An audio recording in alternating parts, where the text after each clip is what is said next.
Hey guys, on this episode of Days of Glory Shop Works, we're going to do some basic maintenance. Have a 2014 Subaru, what's it called? Subaru Crosstrek. And this car needs front brakes. So here's the car. Got about 145,000 kilometers on it. Now, if you can see, passenger side rotor looks pretty good. No issues, no noise.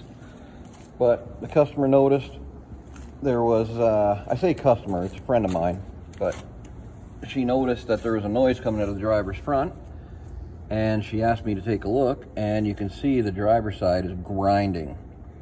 I took a quick look at the brake pad, and there's nothing left, it's just metal. So we're gonna pull the front out and replace the rotors and pads, show you a couple little service tips, and take her from there. Get her back on the road safe and sound. All right, so we got the wheel off. You can see what I mean here. It's just gouged right up.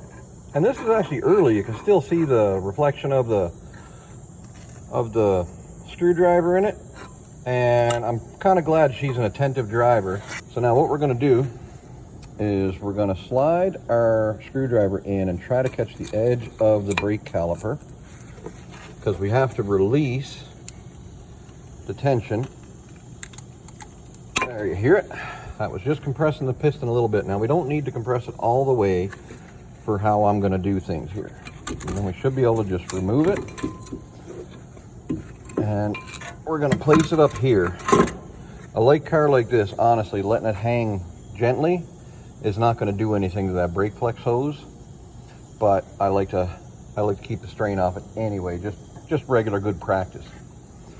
So then we're going to pull the inner brake pad off. We're going to try to. Sometimes they need a little assistance. Okay. Or we're going to do it a different way. Always two ways to skin a cat. This is our caliper mount. Now, our slide pins, we need to make sure they're moving nice and free. Nice and free, good. That means the piston retracted good in the caliper, and these are moving nice and free, so it's mostly build up and wear that caused this. We're not looking for any crazy major issues like a locking caliper, but it does feel like we might have some stuck brakes here. You see how I'm fighting with that? It shouldn't be that hard even after miles of use. So we're probably looking at this thing having the pads sticking in the grooves in these wear pockets. They trap dirt and get corroded up a little bit, and anyway, they're going to jam the pad, and that's what it looks like it did here, was it jammed this pad. All right, we are going to remove our caliper mount. And on this Subaru, it's a 17 mil. On the caliper slides, it was a 14 mil. You don't need many tools. We're looking at basically just a couple of selected sockets, a couple of screwdrivers, a hammer to knock the rotor loose, and then there's a couple other little things, but nothing major. Now, I'm gonna move this so I can get better access. Always remember not to lock your wheel when you're doing this, because it's gonna make it's so much easier if you can just grab the rotor and move it. All right, let's see if we can get some action happening here.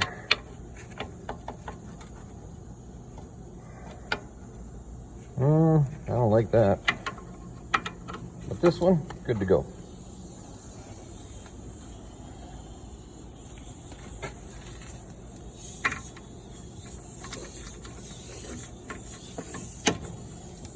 Make sure your socket's fully engaged before you hit the impact gun.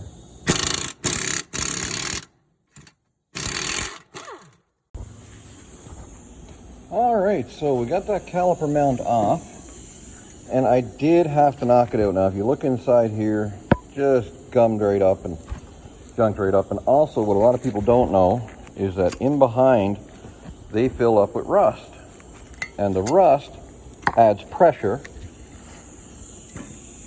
onto the brake pad, and that's generally between the rust and the dirt buildup. That's why your pads are going to stick and not return away, and they're going to keep grinding away. So here's that driver's side outer pad. And you don't get much closer than that. She has used every inch of those brakes. Now the passenger side pad is right here, and you can see it's still got some thickness to it, which just means how bad those pads were sticking. And it's just, you can't really, you know, predict that to happen. It's just gonna be or it's not. So now to get the rotor off, they're usually seized on. You can put bolts in here if you want to. That's one way to do it. I've got a different way. I'll try to show you, bear with me. I don't have my stand here, and honestly this is on my cell phone because my camera gear's at home. I just finished work and, well, I'm working again. I smack them right beside the wheel stud, all the way around. Good, healthy smack, don't miss.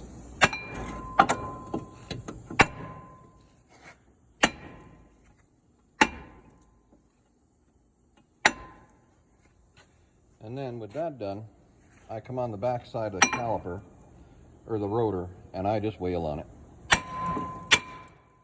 Just like that, because in industry, when I was doing this retail for a living, you didn't have time to mess around. You get it in, get it done. Now the inside of that rotor, she was losing contact patch pretty good too.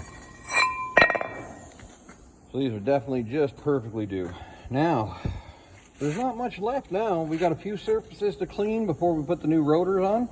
And we got to retract the pistons in the caliper to accept the thickness of the new pads on the rotors.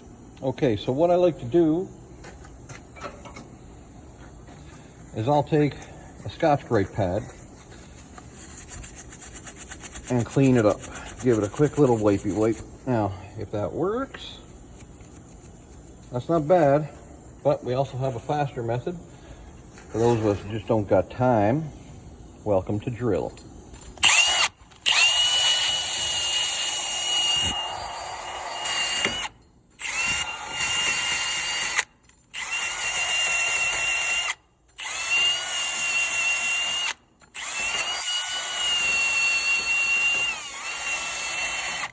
All right, now the drill got most of it, but didn't get all of it. And we take our Scotch Brite pad again, and we just go around the inside.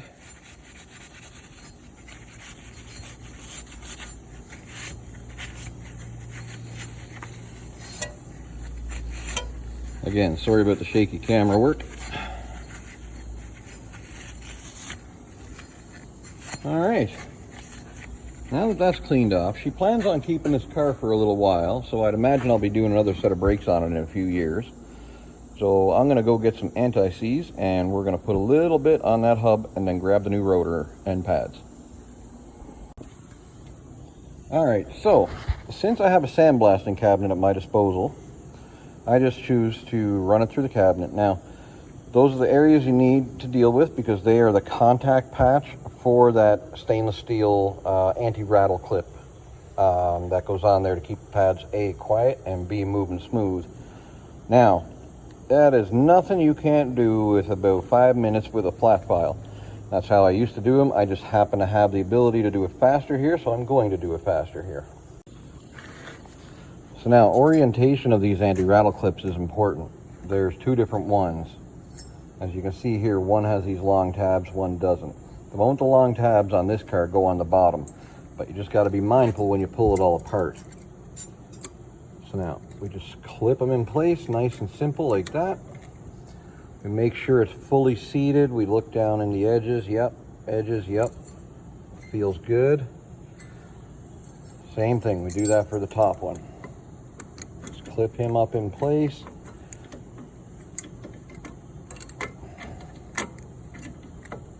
There, okay. Make sure, yep. Okay, they're down now. Now just pull it back off because we're ready to put the rotor on. So I just happen to have some copper coat. It doesn't matter if you use nickel coat or any other kind of anti-seize, a spray anti-seize, as long as you're using something. If you plan on going back into these brakes in the future, in a few years, you just want yourself a little bit of this, I mean a little bit. You just dab it on here and there. You don't gotta paint it, you don't gotta coat it. You just dab it and then brush it around. It's done. That's it. And then the rust won't adhere and make you have to pound that rotor off. Done. All right, take a brand new rotor. Now these rotors are coated. Quite like to use them because you don't have to do a final clean on them. And we just slide them in place. See the anti-seize kind of around the hub there? That means you got it in the right spots, and that's good for the wheel as well. Aluminum wheels and steel parts make for corrosion. Okay, so caliper mount is torqued down. If you have any questions, these do not go very tight. They're about 45 foot-pounds maximum, I think. If you have any doubts, just look it up. Caliper mount torque specs, you'll never go wrong finding the torque spec. Now, slid the pads in place, and as you can see, they move nice and freely now. That's what we want for good longevity of our brakes. So this is going to go together real nice. Last on the list is our caliper. So now it's still almost fully extended. What we have to do is be mindful of a couple things. One, these seals can bunch up, so we like to have it just a little bit clean. We don't want any big piles of dirt in there. And two, we're going to look for leaks around these seals after we compress it. We don't want to compress it fast. We just want to take our time and let it do its job. So I take one of the old pads, and this is going to be fun one-handed, let me tell you. Hopefully I can get that in there with that pad. Nope, I got to take the thin pad.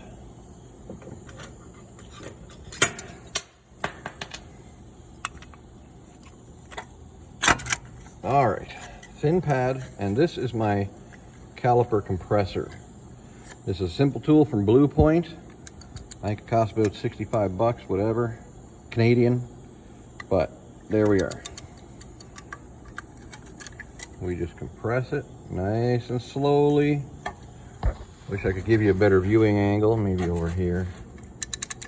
And as you can see, they're just going in real nice. There's no effort, so I have no stress about these calipers going to be seizing or doing anything silly.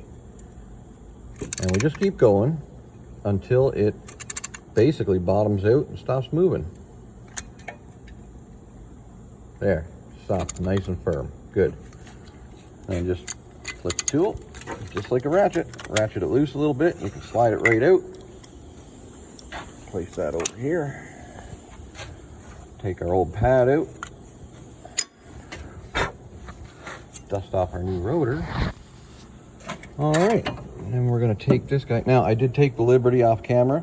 I pulled these out and I threw some, I gave them a quick wipe, put some new lube in. They move nice and smooth, so I wasn't worried about cleaning the bores like crazy.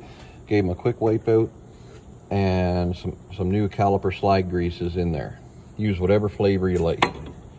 As long as it's not anti-seize. That's the spot you don't use anti-seize.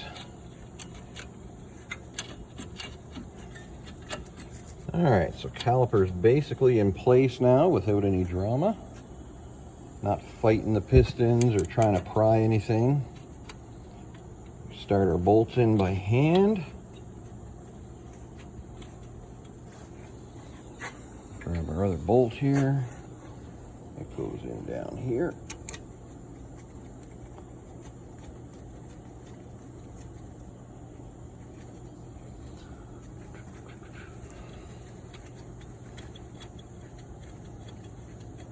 All right, I'm going to tighten them up, and then I'm going to wash, rinse, and repeat all this on the passenger side. All right, guys, it's back on the ground. So now there's 4 little tips I have for you after you've put the wheels back on. So you've gone through and you've cleaned everything up, put it all back on. Everything looks nice and shiny and good. The pads fit together nice. All right, item number 1, torque your wheels. On this Subaru, the torque spec is 80 foot-pounds. I don't mess around with torquing wheels. I might mess around with torquing a whole bunch of other things, but I don't mess around torquing wheels because the last thing I want to do is wake up in the middle of the night with a phone call that my friend's in the ditch because her car's lost a wheel. That ain't gonna be me. Anyway, torque your wheels. Next step, get in and gently pump the brake pedal 3 or 4 or 5 strokes, whatever it takes for the pedal to come up and get hard, because it will go right to the floor the first time. I have scared the heck out of myself by forgetting this step. So make sure you pump the brakes. That's step 2. Now, once you've done that, you want to go out and you want to check your brake fluid level. It might be a little bit high because in the past somebody's topped up your brake fluid while they were maintenance and things or whatever. But as long as you have a correct fluid level and it's below the cap and it's not spilling out anywhere, because you can have a spillage when you compress the calipers. So you got to wipe all that off and clean it up and make sure your fluid level's okay. All right, and item number 4 is to take it out for a road test, nice and easy. Don't get hammering on the brakes right away. You want to give them a chance to burnish in. You want them to seat to the pads, to seat to the rotors, so you can have a nice, quiet, full life of your brake system without any issues. And you don't want to burn up those rotors. You don't want to warp anything. So you just take it out for a few kilometers, drive it, apply the brakes a little bit here and there, pull up to stops with a lot of room, just nice and easy and gently, just do it nice and easy. So anyway, that's it in a nutshell. I hope that you enjoyed this video, because I enjoyed making it.